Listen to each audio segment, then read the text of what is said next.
இது எப்படி இருக்கும்? கூட்டணி மீண்டும் வருமா பிஜேபி? எல்லாம் நன்மையா நடக்கும்னு நான் நினைக்கிறேன். எல்லாம் சரியான ஒரு பாதையில போய்கிட்டு இருக்கு.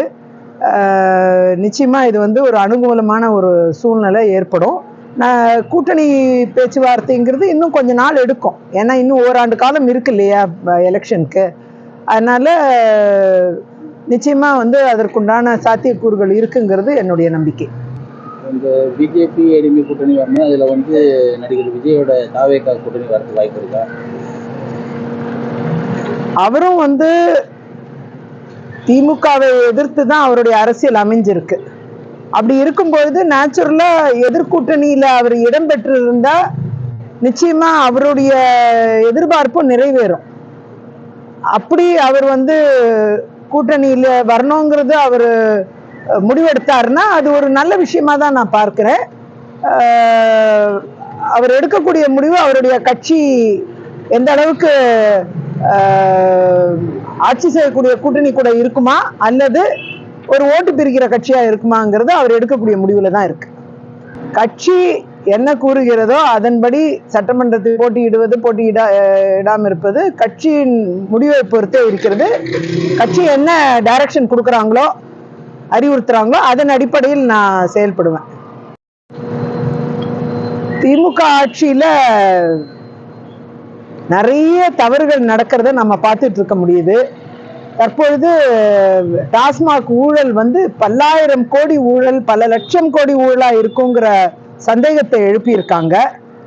இன்னைக்கு இடியோட ரெய்டு பல இடங்கள்ல நடந்து கொண்டு இருக்கிற இந்த சூழ்நிலையில துறை ரீதியாகவும் பல்வேறு ஊழல்கள் பிற துறைகள்லையும் நடந்துகிட்டு இருக்கிறது இன்னைக்கு வெளிச்சம் போட்டு பல விதத்துல காமிக்கக்கூடிய அளவுக்கு சூழ்நிலைகள் இருந்து வருகிறது.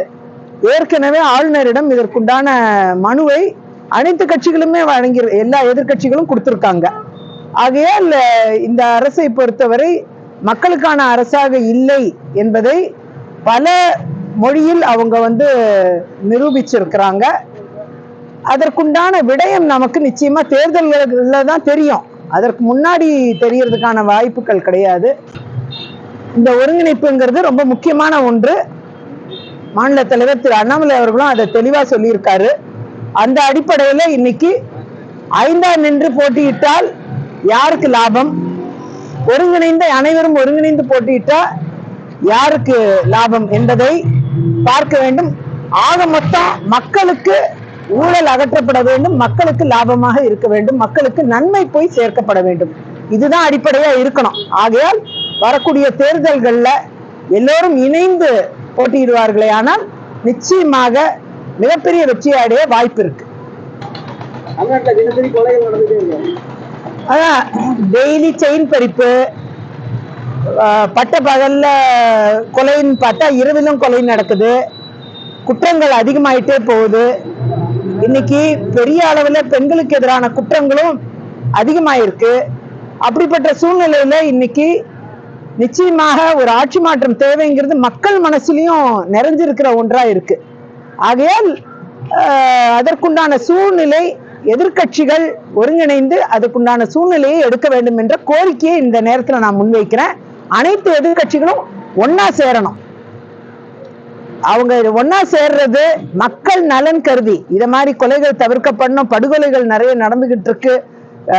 இந்த கிரைம் எல்லாம் ஓரளவுக்கு குறையணும்னா நிச்சயமா எதிர்கட்சிகள் ஒன்றிணைந்து போராடினால் மட்டுமே இது சாத்தியப்பெறும். ஆகையால் எதிர்கட்சிகள் ஒன்று கூட வேண்டும், அனைவரும் ஒன்று கூட வேண்டும், ஒரு அணியில் இடம்பெற வேண்டும் என்ற கோரிக்கையை வலிமையாக முன்வைக்கிறேன். கூட்டணிக்கு அழைக்கிறீங்களா? விஜய் கூட்டணிக்கு அழைக்கிறீங்களா? சொல்லு. அடுத்த கேள்வி. இல்ல, பாராளுமன்ற தொகுதி வரையறை வந்து இது வரைக்கும் எந்த அறிவிப்பும் வராம இன்னைக்கு வந்து அதை தொகுதி எதிர்ப்பு தெரிவிச்சு கூட்டணி கட்சிகள் மட்டும் இல்லாமல் எதிர்கட்சிகள் ஒருங்கிணைச்சு கூட்டம் இது நீங்க எப்படி எதிர்பார்க்குறீங்க? அதுதான் இந்த தொகுதி மறுவரைங்கிறது இதுவரைக்கும் வந்து டீலிமிட்டேஷன் மறுவரை கமிஷன் ஒன்று இருக்கு. அந்த டீலிமிட்டேஷன் கமிஷனும் இது வரைக்கும் எதுவுமே முன்னறிவிப்பு கொடுக்கல. அதே மாதிரி மத்திய அரசும் இன்னுமே அதை பத்தி எந்த முன்னறிவிப்பும் கொடுக்கல. பாராளுமன்றத்திலும் இன்னும் அதுக்குண்டான டிஸ்கஷன் வரல. அப்படி இருக்கும் பொழுது அதற்கென்று ஒரு சட்டம், அதற்கென்று ஒரு ஜீவோ வரணும். வராத பட்சத்துல தானாவே முன் வந்து மறுசீரமைப்பு தப்புன்னு சொல்லி சில முதலமைச்சர்களை அழைச்சு ஒரு கூட்டத்தை போட்டு இந்த டைவர்ஷனரி பாலிடிக்ஸ், இது பேர் தான், இது வந்து அரசியல் ராஜதந்திரம்ங்கிற பேர்ல அரசியல்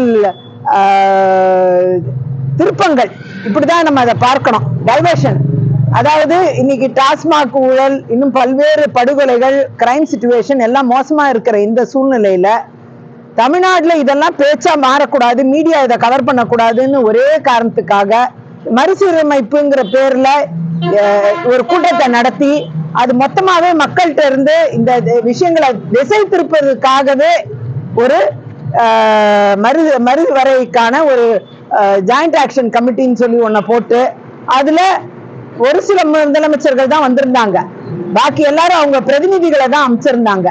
அந்த அளவுல வந்து இன்னைக்கு அது ஒரு வெற்றி பெற்ற ஒரு மீட்டிங்கா எனக்கு தெரியல. அந்த அளவுல மறுசீரமைப்பு பத்தி எந்தவித அறிவிப்பும் இல்லாத பட்சத்துல அது தவறா இருக்குங்கிற ஒரு குற்றச்சாட்டை முன்ன வச்சு பாராளுமன்றத்தையும் நடத்த விடாம தடுக்கிறது, இது மாதிரி செயல்பாடுகள்ல ஈடுபடுறது திட்டமிட்டு தமிழ்நாட்டுல நடக்கக்கூடிய படுகொலைகளை மறைப்பதற்கும், செயின் பறிப்புகளை மறைப்பதற்கும், டாஸ்மாக் ஊழலை மறைப்பதற்கும், இன்னும் பல்வேறு விஷயங்களை மறைப்பதற்காக மட்டுமே இன்னைக்கு இது போன்ற செயல்பாட்டுல தமிழக அரசும் முதலமைச்சர் அவர்களும் ஈடுபட்டு இருக்காங்க. இத நிச்சயமா மக்கள் புரிந்து கொள்வார்கள். எதிர்க்கட்சிகள் ஒன்றிணைந்து இதை மக்களிடம் கொண்டு செல்வார்களே ஆனால் நிச்சயமாக இதை புரிந்து கொள்வார்கள். தேர்தல் ஒரு விடயமாக அமையும். தொகுதி வரவரைய வந்து பிஜேபி தவிர பாக்கி எல்லாருமே எதிர்ப்பு தெரிவிக்கிறாங்க. அந்த விஷயத்துல வந்து நீங்க கூட்டணியில வரக்கூடிய அதிமுக தாவேக்கெல்லாம் வந்து அதை எதிர்ப்பு தெரிவிக்கிறதுனால கூட்டணி ஏற்பட விடாம தடுக்கிறதுக்கான முயற்சியா இருக்குமா? அந்த முயற்சியும் கூட எடுத்து பாக்குறாங்க. ஆனா நிச்சயமா கட்சிகள் எல்லாருமே ஃபேர் டீலிமிட்டேஷன் தான் எல்லாரும் பேசுறது, இன்க்ளூடிங் டிஎம்கே ஃபேர் டீலிமிட்டேஷன் தான் சொல்றாங்க. நியாயமான மறுசீரமைப்பு மரவரை வேண்டும் அப்படிங்கறத கேக்குறாங்க. ஆனா அது கேட்கறதுக்கு உண்டான தருணம் இது இல்ல. ஏன்னா ஏற்கனவே அதற்குண்டான அறிவுறுத்தல் வராத பட்சத்துல அதை பத்தி பேசி அதை ஒரு பெரிய விஷயமா ஆக்குறது ஒரு தவறான டைமிங்ல, அதுதான் இப்ப சந்தேகத்துக்குரியது. அதனாலதான் சந்தேகப்படுறோம். நீங்க அதோடைய ஜீவோ வந்த பிறகு அதை பத்தின டிஸ்கஷன் வந்தா நியாயமான ஒன்று. ஆனா அது இல்லாமலேயே இதை டிஸ்கஸ் பண்றதுக்கு முயற்சி பண்றாங்கன்னா அப்போ ஏதோ ஒன்றத்தை மறைக்கிறதுக்காக தான் இந்த அரசு இந்த மாதிரி செயல்பாடுகள்ல ஈடுபடுறாங்க. நிச்சயமா தமிழ்நாட்டுக்கு உறுதியாக சொல்லுகிறேன், சீட்டுகள் அதிகமாகத்தான் வாய்ப்பு இருக்குது, குறைய வாய்ப்பே கிடையாது. ஃபேர் டீலிமிட்டேஷன் தான் நடக்கும். சட்டமன்ற தொகுதிகளும் அதிகமாகும், பாராளுமன்ற தொகுதிகளும் அதிகமாகும். எந்த வகையிலும் குறையறதுக்கான சாத்தியக்கூறுகள் இல்லை. இதை நான் சத்தியமிட்டு சொல்கிறேன்.